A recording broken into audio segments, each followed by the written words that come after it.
राहेल ने कभी सोचा भी नहीं था कि इसकी जिंदगी एक मामूली सी छुट्टी के बाद हमेशा के लिए बदल जाएगी।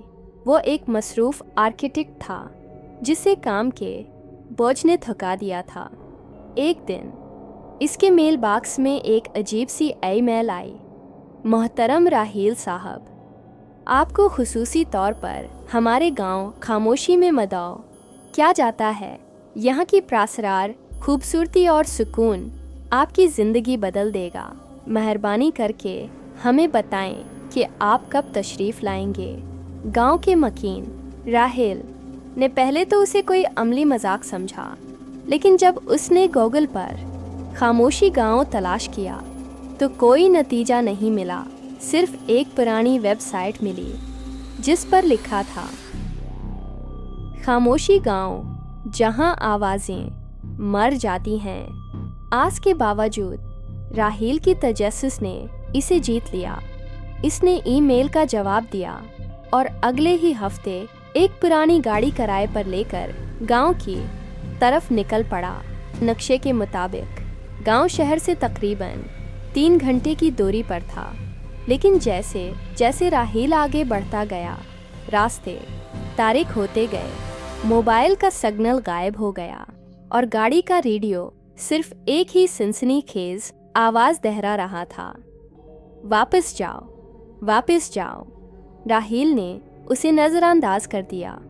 आखिरकार वो एक तंग पगडंडी पर पहुंचा जहां एक बोसीदा बोर्ड लटका हुआ था, खुश आमदीद खामोशी गांव। बोर्ड के पीछे गांव नज़र आ रहा था, पुरानी ईंटों के मकानात, बंद दुकानें और एक अजीब सी खामोशी। गाड़ी रोककर राहेल बाहर निकला। उसने इर्द-गिर्द देखा, लेकिन कोई शख्स नज़र नहीं आया। हेलो, कोई है? इसने आवाज़ लगाई। जवाब में सिर्फ हवा की सैटी सुनाई दी। रात का खाना रात गहरी हो रही थी। राहेल ने गांव के आखिर में एक बड़े से घर में रोशनी देखी। दरवाज़ा खटखटाने पर एक बूढ़ा शख्स बाहर आया। उसकी आंखें बेहद गहरी और खाली थीं। आप हमारे मेहमान हैं, अंदर आएं, बूढ़े ने मुस्कुराकर कहा।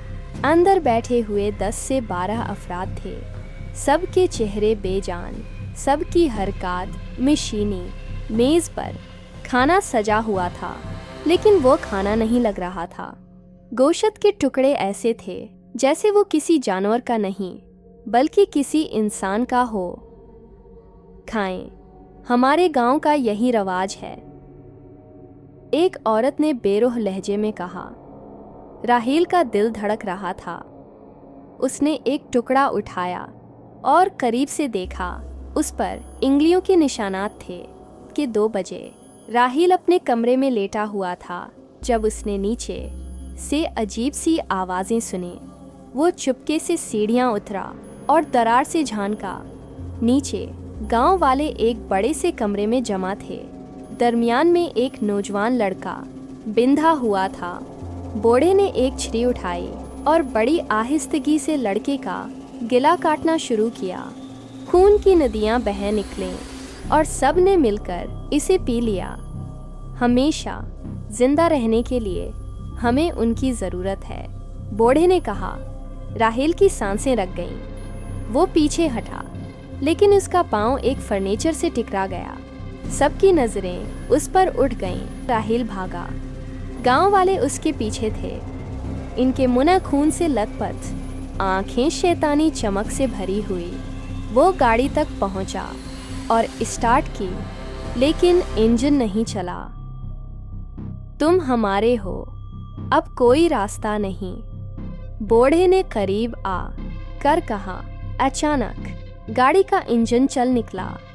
राहेल ने एक्सेलेटर दबाया और तारीकी में गायब हो गया। वापसी कई दिन बाद राहेल शहर के अस्पताल में बीदार हुआ। पुलिस ने इसे जंगल के किनारे पर बेहोश पाया था।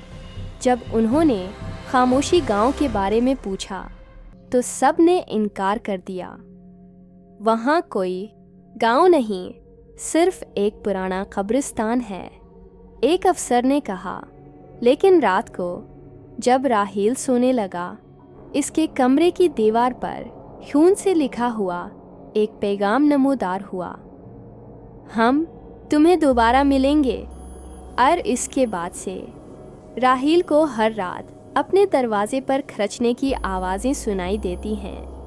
क्या आपको ये कहानी पसंद आई? अगर आपको और डरावने अनासिर चाहें, चैनल को सब्सक्राइब करें और दोस्तों के साथ शेयर करें।